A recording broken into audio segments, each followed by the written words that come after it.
Hi hi. அம்மாவுக்கு வந்து உடம்பு கொஞ்சம் சரியில்லை, அதனால குரல் கொஞ்சம் டவுனா இருக்கும். சோ இன்னைக்கு வந்து பாத்தீங்கன்னா ஆல் ஃப்ரெண்ட்ஸ் என்ட்ரி எல்லாம் நடந்துச்சு. எனக்கு தெரிஞ்சு எல்லா ஃப்ரெண்ட்ஸுமே ஒரு விதமான பாசிட்டிவிட்டியை கொண்டு வந்தாங்க. அது ரொம்ப நல்லா இருந்துச்சு. எல்லாரும் வந்து ரயான் சிஸ்டர் மாதிரி இல்லாம அழகா எல்லாத்தையும் எடுத்து உரைச்சு, அது ஃபேமிலியும் அவ்வளவு மோசமா எந்த ஃபேமிலியும் இல்ல. ராணா ஃபேமிலி வந்து கெடுக்கிற மாதிரி இருந்தாங்க தவிர்த்து அவங்களும் வந்து அந்த ஒரு டெரரா அவங்களோட ஆளையே டெரர் ஆக்குற அளவுக்கு எல்லாம் எதுவும் இல்ல. அது ரயான் சிஸ்டர் மட்டும் தான் அப்படி இருந்தாங்க. சோ மத்தபடி வந்து பார்த்தா ரயான் சிஸ்டர் மாதிரி ஒரு பைத்தியம் யாருமே இருக்க மாட்டாங்க. ஒரு ஃபேமிலியை நம்ம எதுவும் சொல்லக்கூடாதுன்னு சொல்றோம். ஆனா தன்னோட தம்பிக்கோட வாழ்க்கையே கெடுக்கிறதுக்குன்னு ஒருத்தங்கிட்ட ஒரு அக்காவா இருந்தாங்கன்னா என்ன பண்ண முடியும்? அவர் ஒழுங்கா இருக்கிறவரையே நீ ஒழுங்கா இல்ல அப்படின்னு ஆள் மனத்துல பதிய வச்சு போயிட்டு அவர் நல்லா பேர் இல்ல பாவங்க சீரியஸா ரொம்ப ஒரு மாதிரி இருந்துச்சு. அந்த வீட்லயே எந்த தப்பும் செய்யாத ஒரு ஆளுன்னா எனக்கு வந்து அந்த பையன் அந்த ரயான் தான். ஜெஃப்ரிய எடுத்துக்கோங்க, இல்ல இவரும் பண்ணிருக்காரு. விஷால எடுத்துக்கோங்க, ஜெஃப்ரிய எடுத்துக்கோங்க, ராணவ எடுத்துக்கோங்க, அந்த பக்கம் பார்த்தா நம்ம ஏன் அருணையே எடுத்துக்கோங்க. எல்லாரும் எவ்வளவு பண்ணிருக்காங்க, எவ்வளவு ஒரு மோசமான விஷயத்துக்கு எல்லாம் பண்ணிட்டு ஏன் சத்யா வெளில போனாரு அவரு. எல்லா முத்துக்குமரன் இவ்வளவு டைட்டில் வின்னர்னு சொல்றீங்க, அவரு யாரும் வந்து அந்த வீட்டுல யாருமே தப்பு பண்ணாமலாம் இல்ல. ஜாக்லின் தப்பு பண்ணிருக்காங்க, மஞ்சரி தப்பு பண்ணிருக்காங்க, எல்லாருமே தப்பு பண்ணிருக்காங்கன்றப்போ இல்ல ஒரு பொண்ணு அவ்வளவு பெருசா தப்பு யாரும் ஆம்பளைங்களா அவ்வளவு கேவலமா பேசுறது கிடையாது. பட் பொண்ணுங்களை இவங்க வந்து கேவலமா பேசுறாங்க பாரு. ரொம்ப அங்க ஆம்பளைங்களை கேவலமா பேசப்பட்டவர் வந்து நம்ம முத்துக்குமரன். கொரியன் பேக்கரினாங்க. ராணவ வந்துட்டு இன்னைக்கு வந்து என் தம்பி மாதிரி என் தம்பின்றாரு அருண். ஃபர்ஸ்ட் நாள் என்ன சொன்னாரு? டிக்கில டே நான் உங்களெல்லாம் நாங்க டிக்கில போட்டு வச்சிருக்கோம்டா, நீ என்னடா டிக்கில இருக்கிற டயர் மாதிரினாரு. சோ அதனால வந்து ரயான் சிஸ்டர் மட்டும் தான் அப்படி இருந்தாங்க. ஃபர்ஸ்ட் என்டர் ஆனது வந்து நேஹா அண்ட் நாங்க ஃபுல்லா விலாவரியா முன்னாடி வீடியோலயே சொல்லிட்டோம். நேஹா அண்ட் ஷமந்தா இவங்க ரெண்டு பேரும். எனக்கு தெரிஞ்சு ஷமந்தா பவித்ராவுக்கு சப்போர்ட்டா மட்டும் இல்லாம எல்லாருக்குமே நல்லதா சொல்லிட்டு போனாங்க. அதுலயும் மஞ்சரி பண்ண தப்பையும் வந்து சுட்டி காமிச்சு நீங்க வந்து அவளை இவ்ளோ அவ போட்ட எல்லா எஃபர்ட்டுக்கும் நீங்க கிரெடிட் வாங்க முடியாது, நீங்க அவளை வந்து அவ்வளவு அசால்ட்டா குறை சொல்ல முடியாதுன்றத சொல்லி பாயிண்ட் அவுட் பண்ணது எல்லாமே ரொம்ப நல்லா இருந்துச்சு அவங்க கிட்ட இருந்து. அதே மாதிரி நேஹா ஒவ்வொருத்தர் மேலும் அவங்க வச்ச பெர்ஸ்பெக்டிவே சூப்பரா இருந்துச்சு. நீ தர்ஷிகா கிட்ட இப்படி பண்ணது தப்பு, நீ தானே ஸ்பேஸ் கொடுத்த. சௌந்தர்யாவை வந்து நீ தெளிவா இதை சொல்லி நீ சாரி கேட்கல, அப்புறமா கூட அவன் என்ன சொன்னான்றதை யோசிச்சு பாருங்க. அதெல்லாம் வரவே இல்ல வண்ணார்கட்ல. அவன் என்ன சொன்னான்றதை யோசிச்சு பாருங்க. வராது இல்ல யோசிச்சு பாத்துட்டு அப்புறமா உங்களுக்கு தப்பா படிச்சா நாலு அரை கூட அடிங்க அப்படின்னா நல்லா சொன்னாங்க அவங்க. அதெல்லாம் காட்டவே இல்ல இந்த வண்ணார்கட்ல. விஷால் அப்படியே பாதுகாக்குது சேனல் தான். ஐயோ அதுக்கப்புறமா வந்து ஒவ்வொருத்தரை பத்தி அவர் எப்படி சாரி கேட்டாரு? அன்னைக்கு அப்படி உட்கார்ந்துருந்தியே, அன்னைக்கு நான் செஞ்சேன்ல, நீ அப்ப அவருக்கு இப்படி சொன்ன. அதாவது சௌந்தர்யாக்கு நிறைய விஷயம் ஞாபகம் இருக்காது, நிறைய விஷயம் ஞாபகம் இல்ல, சரி முக்காவாசி எதுவுமே ஞாபகம் இருக்காதுன்றப்போ இவங்க ஈஸியா தப்பிச்சுக்கிறாங்க. இதுன்னு சொல்லணும். அவங்க ஜாக்லினா தான் மாட்டிருப்பாரு. ஆமா, இது பவித்ரா வந்தாலும் மாட்டிருப்பாரு. ஆமா, அன்ஷிதா வந்தாலும் மாட்டிருப்பாரு. இங்க வந்துட்டு அது வந்து எதையுமே சௌந்தர்யான்றதுனால இவரு இத்தனைக்கும் அவங்களும் பேசி விஷ்ணுவும் பேசி கேட்டுட்டான். ஏன்னா இப்ப அவங்களுக்கு அப்படியே விஷ்ணு இதை சொல்லும் போது அங்க முத்துக்குமரன் எல்லாரையும் வச்சு பேசுறாரு. முத்துக்குமரன் அந்த விஷயத்தையே யார்ட்டையும் சொல்லக்கூடாதுன்றாரு, ஏன்னா அவர் இன்வால்வ் ஆகுறாருல்ல. சோ அதனால அதுக்கப்புறமா வந்து இவங்க கிட்ட நேஹா வந்து ஜாக்லின் கிட்ட சொன்னது ஒண்ணு எனக்கு ரொம்ப பிடிச்சிருந்தது. பாய்ஸ் வர்சஸ் கேர்ள்ஸ் இருக்கும்போது கூட நீங்க யோசிக்கிற மாதிரி அந்த குரூப்ல யாருமே யோசிக்க மாட்டாங்க, ஆனா வெளியில இருக்கவங்க அப்படி யோசிப்பாங்க. நீங்க ஒரு மாதிரி யூனிக்கா அந்த இடத்துல தெரிவிங்க. உங்களோட எல்லா பாயிண்ட்ஸுமே வந்து அதுவும் 1 hour கட்ல வரல, எதுவுமே வரல. அவ்வளவு வந்து பயங்கரமா உங்களால வந்து அந்த விஷயத்த வந்து டிரான்ஸ்ஃபார்ம் பண்ண முடிஞ்சது. உங்களால உங்க ஐடியாஸ வந்து ப்ரொஜெக்ட் பண்ண முடிஞ்சது. எனக்கு ரொம்ப பிடிச்சது. போன உங்களோட ப்ராடக்ட்டே பேசுறாங்க, ஆனா அதையே நீங்க வந்து மழுங்கடிக்கிறீங்கன்னா உங்களை என்ன ஒரு மனநிலையா இருக்கும்? உங்களோட மனநிலை எனக்கு புரியல. விஷால அப்படி பாதுகாத்து நீங்க எந்த டாப் 5ல கொண்டு வர போறீங்களா, டாப் 3ல கொண்டு வர போறீங்களா? நான் என்ன சொல்றேன் விஷால் வந்து இந்த விஷயத்த என்ன சொல்றது, இந்த ஜாக்லின் கூட இருந்த இந்த விஷயத்தையோ இல்ல இதெல்லாம் வந்து அவர் எப்படி மாத்தி சொல்றாருன்னா, சௌந்தர்யா வந்து ஜாக்லின் கூட இருந்ததுனாலதான் அவருக்கு வந்து அந்த மாதிரி சொல்லணும் தோணுச்சான்.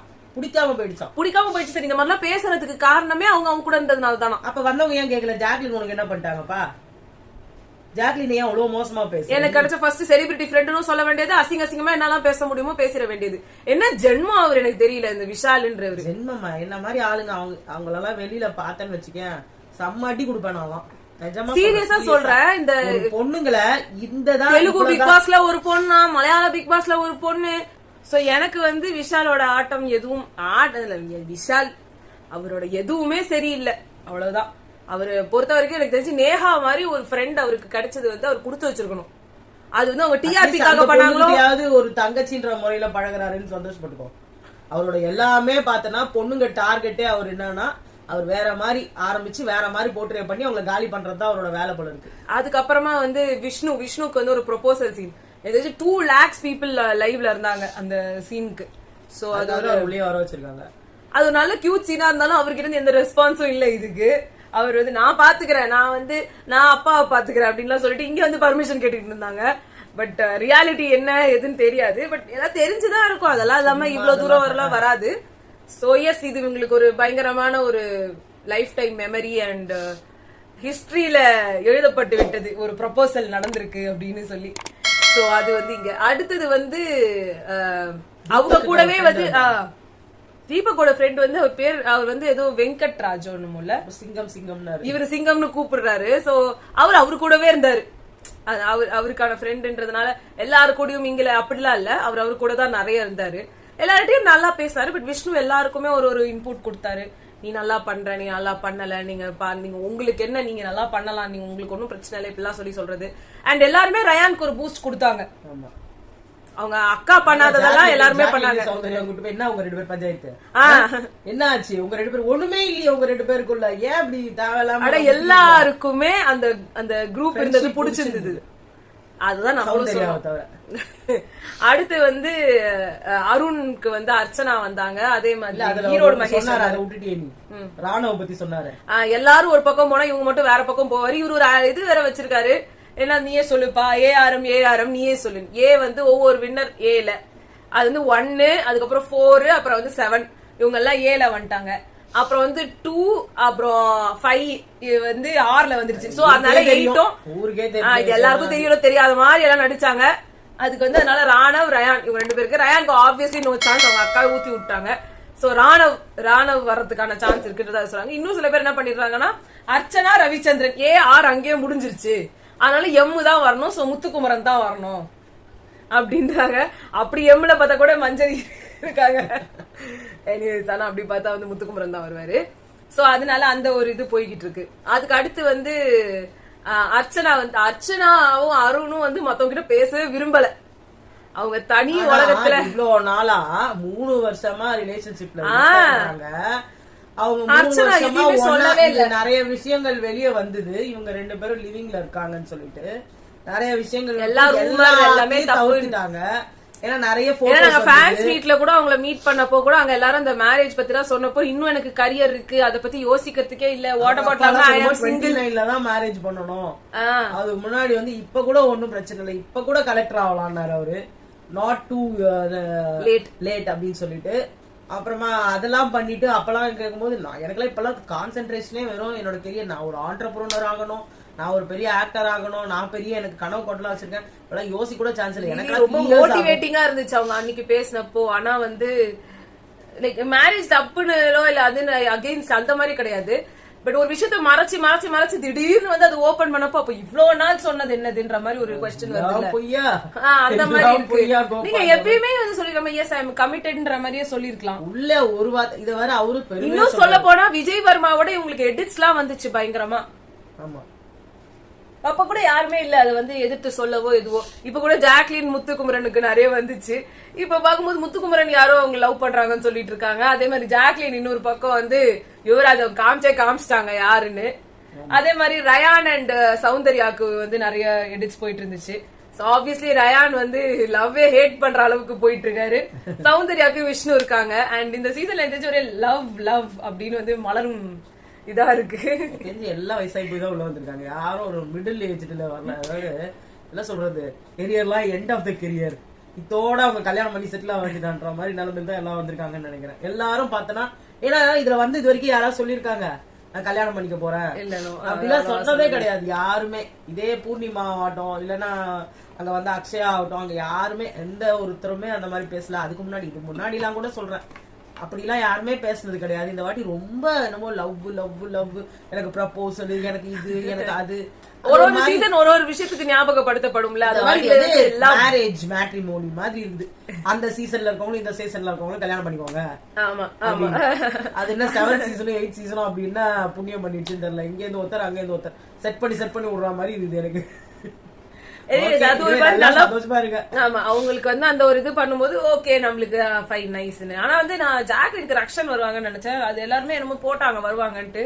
அர்ச்சனா வந்துட்டு அங்க உள்ள வந்தப்ப செம்ம வைபா இருந்தது உண்மையிலேயே. அவர்கிட்ட பேசுறதுலாம் தான் சும்மா அவர்கிட்டயே உட்காந்துக்கிட்டு அவங்க இருந்ததுலாம் தான் ஒரு மாதிரி இருந்தது. அவங்களுக்காக தான் அவரை மோட்டிவேட் பண்ணதான் அவங்க வந்திருக்காங்கன்னு வச்சுக்கோங்க. இல்லன்னா ஒரு டைட்டில் வின்னர் உள்ள வர்றதுன்றது அவ்வளவு சான்ஸ் இல்ல. அவ்வளவு சாக்ரிஃபைஸ் பண்ணி தான் வந்திருக்காங்க. கேட்டா உடனே அவங்களுக்கு ஃபிளைட் தான், அவங்களுக்கு நைட்டு ஷூட்டிங் போறேன் அப்படின்லாம் சொன்னாங்க. சோ அவருக்காக தான் வந்திருக்காங்க. பட் அங்க வந்துட்டு 2 பாட்டு பாடினாங்க. இதெல்லாம் வந்து காட்டவே இல்லை 1 hourல. அது மட்டும் இல்லாம அவங்க சொன்னாங்க, ஒருத்தராவது பாட்டு பாடுறீங்களா, பாடினீங்கன்னா தப்பா பாடுறீங்க, 2 லைன் ஒழுங்கா பாட தெரியல இந்த வீட்டுல யாருக்குமே. நாங்கெல்லாம் எவ்வளவு பாட்டு பாடி இருப்போம். எனக்கு தெரிஞ்சு நான் 500 சாங்ஸ் மேல பாடினேன்னு எனக்கு சொன்னாங்க. சத்தியமா எனக்கு அப்படி பாடினது அவ்வளவு என்ஜாய் பண்ணிருக்கேன் நான் இந்த வீட்டுல. ஒருத்தராவது பாட்டை ஒழுப்பா உருப்படியா பாடுவீங்களான்னு பார்த்தா 2 லைன் அது கூட தப்பா. அது சேலையில வீடு கட்டவா சேத்தில் வசிக்கிறாங்க பாருங்க. என்னமா ஒரு சாங்கு, ஆனா பயங்கரம் அதெல்லாம். ஆனா இது என்ன சொல்றதுன்னே தெரியல எனக்கு, அவ்வளவுதான். அது ஒரு மாதிரி போயிட்டு இருக்கு. சோ இதுதான் வந்து இப்போதைக்கு நிலவரம், இப்படிதான் நடந்துட்டு இருக்கு. பட் சீரியஸா சொல்லணும்னா வந்து இட்ஸ் வெரி எப்படி சொல்றது, ஒரு ஓகே நைஸ் பாசிட்டிவ் அந்த மாதிரி இருந்தது. நாலு இவங்க போடுற சண்டைகள் இருக்கே அதுதான் வந்து ரொம்ப கடுப்பேத்துது, தேவையில்லாத ஒரு இது. பட் ஓகே அது பார்ட் அண்ட் பார்சல். நெக்ஸ்ட் வந்து டிடிஎஃப் வரும், ticket to finale. So ticket to finale என்ன ஆறாங்க, யார் எலிமினேட் ஆகுறாங்க இந்த வாரம், அது வேற நம்ம வந்து பாக்கணும். டவுன்ல வந்து ஜெஃப்ரி அண்ட் அன்ஷிதா இருக்காங்க. பட் தெரியாது யார் போவாங்கன்ட்டு. ஏன்னா நம்ம விஜய் டிவி வந்து most of the most Jeffrey தான். விஜய் டிவி வந்து நாங்க ட்விஸ்ட் வைக்கிறோம், ஜாக்லினை வெளில எலிமினேட் பண்றோம் அப்படின்னு கூட பண்ணிடுவாங்க. சூப்பரா இருக்கும், ரியலி செம்மையா இருக்கும். அந்த உங்க ஷோ வந்து இழுத்து மூடி பிக் பாஸ் ஹவுஸ் பூட்டி இல்ல அப்படி இல்ல, நிஜமாவே டிஆர்பி எகிரிடும். ஜாக்லினை எலிமினேட் பண்ணிட்டா டிஆர்பி எகிரும் இவங்களுக்கு அந்த ஒரு எபிசோட். அதுக்கப்புறம் என்ன ஆகுதோ அந்த எபிசோட் மூடிட்டு செட்டெல்லாம் கழிச்சு அப்படிலாம் கிடையாது. ராணாவுக்கு டைட்டில் கொடுத்துடலாம், செகண்ட் பிளேஸ் சௌந்தர்யா, அவ்வளவுதான். கொடுங்க, நாங்க நிஜமாவே ஏஆர்எம் ஃபார்மேட்ட ஃபாலோ பண்ணுங்க. அதுக்கப்புறம் முத்துக்குமரன் சேர்த்து ஆர்எம்க்கு கொடுத்துருங்க, அவ்வளவுதான். சந்தோஷம் தான். இவருக்கு பாதி கப்பு, அவருக்கு பாதி கப்பு. ஏன்னா இவங்க பண்றது என்ன ட்ரை பண்றாங்கன்னு தெரியுது. இப்படி தூக்கி 2 பேரு ஒரு கையை ஏறிக்க ஒரு கையை ஏத்து வரல, 2 கையை தூக்கிட்டாருன்னா சூப்பர். பாட்டுல வரும்ல வந்துட்டு இந்த லைன் தப்பிச்சுக்குது இந்த காலை தூக்குங்க, 2 காலையும் தூக்கி. அவரு விஜய் சாதிபதி அது சொன்னா செய்வாரு. ஏதோ ஞாபகத்துல நான் 2 தூக்கிட்டப்பா அப்படின்னு முடிஞ்சு போச்சு. 2 பேரும் வின்னர், ஜாலி, செம்மையா இருக்கும். இந்த பக்கம் முத்துக்குமரன் ஆர்எம் முடிஞ்சு போச்சா, அவ்வளவுதான். முதல்ல இருந்து ஸ்டார்ட் பண்ணுவோம். புதுசா யாரையாவது கண்டுபிடிக்கலாம். என்ன பண்ணுங்க, சௌந்தர்யா ஜாக்லின் 2 பேரையும் டபுள் எவிக்ஷன்ல வெளில அனுப்பிச்சிருங்க. இல்ல சௌந்தர்யா இருக்கட்டும், சௌந்தர்யா இருக்கட்டுமா, சரி ஓகே. ஏன்னா சௌந்தர்யாக்கு பயங்கரமான ஃபேன் ஃபாலோவர்ஸ் இருக்காங்கல்ல, அவங்க இருக்கட்டும். ஜாக்லின் தானே எல்லாருக்கும் வந்து கப்பு கொடுக்கலன்னா அப்படியே தான் வதப்பாங்க. அது பரவாயில்ல, அது அப்பா லாஸ்ட், அது லாஸ்ட். ஜாக்லின் தான் வந்து இருக்கிறதுலயே வீக்கஸ்ட் பிளேயர்னு எல்லாருக்கும் இருக்குது இல்ல மைண்ட்ல. பவித்ரா தான் strongest of the weakest. Pavithra வந்து ஸ்ட்ராங்கஸ்ட், அன்ஷிதா அதை விட ஸ்ட்ராங்கஸ்ட். ஜெஃப்ரி வந்து வேற லெவல். அவரு பாட்டு வாய திறந்தாருன்னா விஷால் வந்து கொட்டுது. விஷால் வந்து best find of the year. So அப்படி இருக்கும்போது Jacqueline find of the year இல்ல, find of the years, century. ஸ்டார்டிங்ல இருந்து இந்த வரைக்கும் ஒரு கண்ணியமான ஆனடா அவன். அவன் இருக்கும் இடம் பூக்கள் பூக்குமடா, அவன் இருக்கும் இடம் காய்கள் காய்க்குமடா, இல்ல மலர் மொட்டுக்கள் மலராகுமடா, அவன் இருக்கும் இடம் பாறையிலும் தேன் ஊறுமடா. இதெல்லாம் வந்து வைரமுத்து மாதிரி கவிதை இல்லாத இடம் தேடி. அதுதான் நான் பச்சை தமிழ, கருப்பு தமிழ, எல்லோ தமிழ் அப்படின்னு எல்லாத்தையும் சொல்லிடலாம். இதுதான் வந்து ஃபர்ஸ்ட் வந்து ராணவ், செகண்ட் வந்து Muthukumaran, best find of second வந்து இது சௌந்தர்யா, தேர்ட் முத்து ஆர்எம் ஆச்சே முச்சிலாமே ஒரே சீசன்ல. சரி, அப்புறமா தேர்ட் வந்து சௌந்தர்யா, ஆர்எம்எஸ் ஆர்ம்ஸ். தேர்ட் வந்து சௌந்தர்யா இல்ல, third okay, third Soundarya, fourth வந்து அன்ஷிதா. அன்ஷிதா விஜய் விஷால். விஜய் விஷால் சொல்லியே நான் best find of the years சொல்லிட்டேன். சிறந்த குடிமகன், கலைமகன், தலைமகன் எல்லாமே அவராச்சு. எல்லாத்தையும் எப்படி அவருக்கே கொடுக்கறது. சரி, ஃபோர்த் வந்து விஜய் விஷால், ஃபிஃப்த் வந்து யாரு, அன்ஷிதா. அன்ஷிதா விஜய் சேர்த்து அனுப்பிடுங்க. விஷால சொன்னா அன்ஷிதாவும் ஜெஃப்ரி அதுல அடக்கம்.